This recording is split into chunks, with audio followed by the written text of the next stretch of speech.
કેન્દ્રીય ચૂંટણી પંચના મુખ્ય ચૂંટણી કમિશનર રાજીવ કુમાર 18 ફેબ્રુઆરીએ રિટાયર થઈ રહ્યા છે। તેઓ છેલ્લા 2.5 વર્ષ સુધી આ પદ પર રહ્યા હતા અને એવામાં નવા મુખ્ય ચૂંટણી કમિશનરની શોધમાં પ્રધાનમંત્રી મોદીની અધ્યક્ષતામાં પસંદગી સમિતિની બેઠક યોજાવાની છે। સૂત્રો મુજબ પસંદગી સમિતિમાં પીએમ, લોકસભામાં વિરોધ પક્ષના નેતા રાહુલ ગાંધી અને પીએમ દ્વારા નામાંકિત કેન્દ્રીય મંત્રીઓ સામેલ થશે।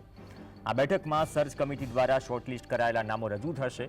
પસંદગી સમિતિ એક નામ નક્કી કરશે અને તેની ભલામણો કરશે। સમિતિની ભલામણોના આધારે રાષ્ટ્રપતિ મુખ્ય ચૂંટણી કમિશનરની નિમણૂક કરશે।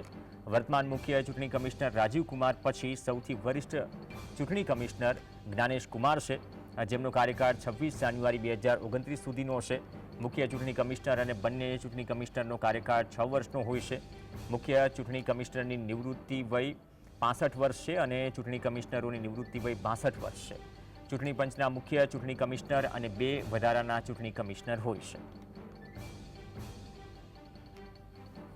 તો મુખ્ય ચૂંટણી કમિશનર અને ચૂંટણી કમિશનરની નિમણૂક અધિનિયમ 2023ની જોગવાઈઓ હેઠળ કરવામાં આવે છે। આ કાયદાએ જૂના ચૂંટણી પંચ અધિનિયમ 1991નું સ્થાન લીધું।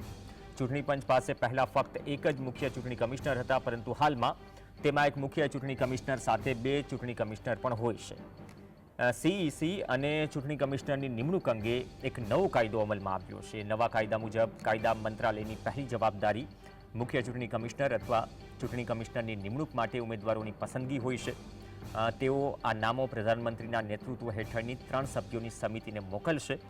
પસંદગી સમિતિને શોર્ટલિસ્ટ કરાયેલા ઉમેદવાર સિવાયના કોઈ પણ ઉમેદવારના નામની ભલામણ કરવાનો અધિકાર છે।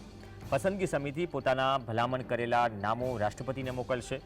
ત્યારબાદ રાષ્ટ્રપતિ આ ઉમેદવારના નામ પર અંતિમ મહોર લગાવશે, જે બાદ નિયુક્ત થયેલા મુખ્ય ચૂંટણી કમિશનર અને ચૂંટણી કમિશનર ચૂંટણી પંચના શપથ લેશે અને તેમના કાર્યો સંભાળશે। પસંદગી સમિતિની અધ્યક્ષતા પ્રધાનમંત્રી કરે છે। વડાપ્રધાન દ્વારા નિયુક્ત કરાયેલા વિપક્ષના નેતા અને કેન્દ્રીય મંત્રી લોકસભાના સભ્ય તરીકે જોડાય છે।